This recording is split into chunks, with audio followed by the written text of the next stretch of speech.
अच्छे बच्चे कैसे बैठेंगे? बेटा आज हम लोग चौथा अध्याय शुरू कर रहे हैं, रचनाएं। इकाई चौथी है रचनाएं। इसमें हम कुछ ज्यामितीय रचनाओं की कैसे हम उनको बनाएंगे ये सीखेंगे।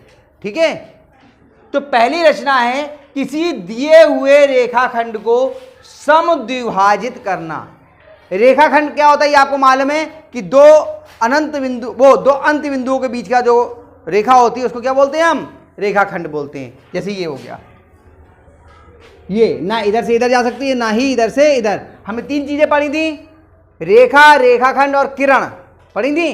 रेखाखंड ये ना तो इधर से इधर जा सकता और ना ही इधर से इधर। इसको क्या करना है? समद्विभाजित। सम माने बराबर, द्वि माने दो भागों में विभाजित करना।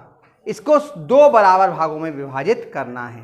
यह आज हम लोग सीखेंगे। कोई भी रेखाखंड दिया है उसे दो बराबर भागों में हम कैसे बांट सकते हैं ये सीखेंगे आज के में। ठीक है, आपको सवाल कैसे आएगा ये समझ लो कि 6 सेंटीमीटर का एक रेखाखंड खींचिए और उसे समद्विभाजित कीजिए, ऐसे सवाल आता है। या 8 सेंटीमीटर का रेखाखंड खींच के उसको समद्विभाजित कीजिए। और अन्य रचनाओं में भी हम इसका प्रयोग करते हैं। बहुत बहुत ज़्यादा अच्छी चीज़ है, बहुत महत्वपूर्ण है, बहुत इंपॉर्टेंट है। अक्सर आपको कई जगह पे आपको इसका प्रयोग करने को मिलेगा। तो मैंने आपसे कहा, जो सवाल कहा था हमने कि 6 सेंटीमीटर की रेखा खींचकर उसको समद्विभाजित कीजिए। अब यहाँ पर अगर ब्लैक बोर्ड पर हम 6 सेंटीमीटर खींचेंगे तो बहुत छोटी हो जाएगी, तो हम कहे 6 सेंटीमीटर ही रहे हैं लेकिन खींचते हैं 60 सेंटीमीटर की। कितनी बड़ी?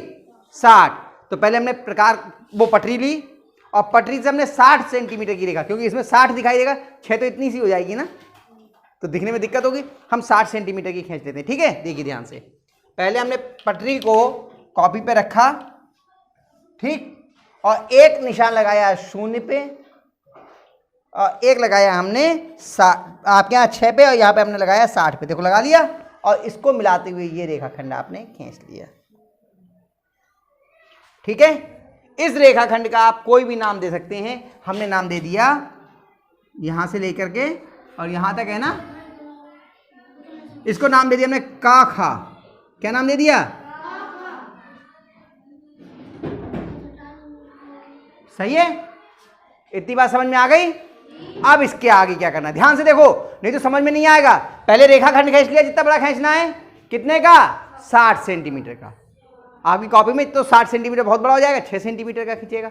फिर हमने उठाया प्रकार।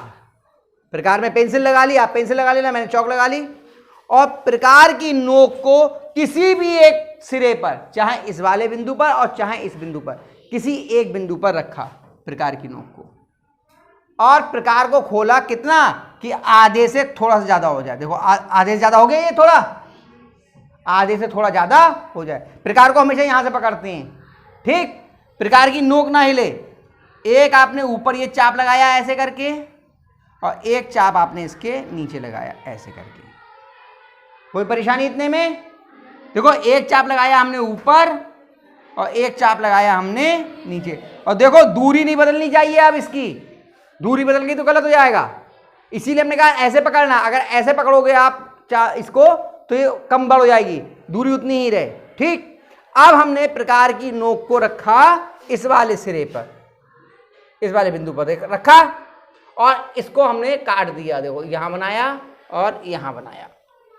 अब देखिए ये वाला तो कट गया, लेकिन ये वाला कटने से रह गया। हम फिर वापस इसी बिंदु पर आएंगे और फिर यहां रखेंगे प्रकार की नोक जहां रखी थी, और देखिए यही, देखिए आगे वहीं तक, और इसको और बढ़ा दिया। अगर कटने से रह जाए तो चिंता मत करना, दोबारा बढ़ा लेना, क्योंकि ये दूरी आपको चेंज नहीं करनी, इसको बदलना नहीं है। अब देखिए 2 चाप आपने इधर से लगाए और 2 चाप आपने इधर से लगाए, एक ये और एक ये लग गए। ये इसका कटान बिंदु यहां पर है, इसका कटान बिंदु यहां पर है। आप क्या करना कि प्रकार से इन कटान बिंदुओं पर ये निशान लगा लेना ऐसे करके, और ऐसे प्रकार की नोक से हल्का सा गड्ढा बना लेना। इससे आपको रेखा खींचने में आसानी रहेगी। हमने क्या करते हैं, हमने इससे गोल बना लिया, यहां पर है और यहां पर है। ठीक है, अब आपने उठाया पैमाना, स्केल। ठीक है, और स्केल को रखा ऐसे ये कि इनसे मिलती हुई रेखा जाए। रख लिया देखो, और यहां पर तो ध्यान से आपने काट दिया इस रेखा को, और फिर डॉटेड लाइन आपने खींच ली।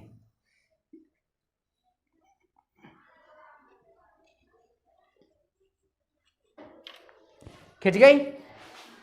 ये जो रेखा है ये इसकी समद्विभाजक है, यानी कि यहां से यहां तक जितनी बड़ा ये हिस्सा है उतना ही बड़ा ये हिस्सा है। इसका नाम रख दीजिए पा। तो कापा और पाखा, ये इस रेखा का नाम क्या हुआ? कापा। इसका नाम क्या हुआ? पाखा। कापा और पाखा आपस में बराबर होंगी, है या नहीं? अब हम चेक कर लेते हैं। देखो रखिए हमने का से लेकर के और पा तक। देखो भैया कितनी है? का से लेके पा तक कितनी है? 30 दिख रही है। और इधर देखो पा से लेके खा तक कितनी है?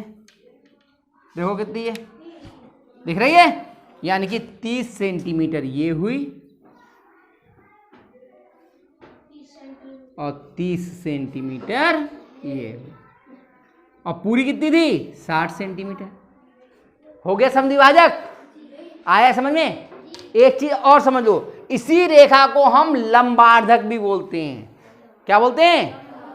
लंबार्धक भी बोलते हैं। मैं बोल देता हूं लंबार्धक, यानी कि ये जो रेखा है ये इसका आधा आधा भी करती है, साथ में ये इस पे लंब भी है। लंब मतलब 90 अंश का कोण बनाती है। तो देखो इससे आपके देख लें 90 अंश का कोण है या नहीं। देखो है 90 अंश का, देखो दिख रहा है। तो यानी कि ये 90 अंश का भी है। दिख गया आपको? यानी कि ये जो रेखा बनाई है ये इसको समद्विभाजित भी कर रही है, यानी कि 2 बराबर भागों में भी बांट रही है, और इसके ऊपर लंब भी है। लंब मतलब 90 अंश का कोण बनाने वाली। सही है? समझ में आ गई बात? पक्की बना लोगे? तो इसके बाद में पहले आप ये 60 सेंटीमीटर नहीं 6 सेंटीमीटर से बनाइए आप सब लोग। ठीक है, बनाओ सब लोग एक बार, फिर देखते हैं, चेक करता हूं मैं सबका। 6 सेंटीमीटर से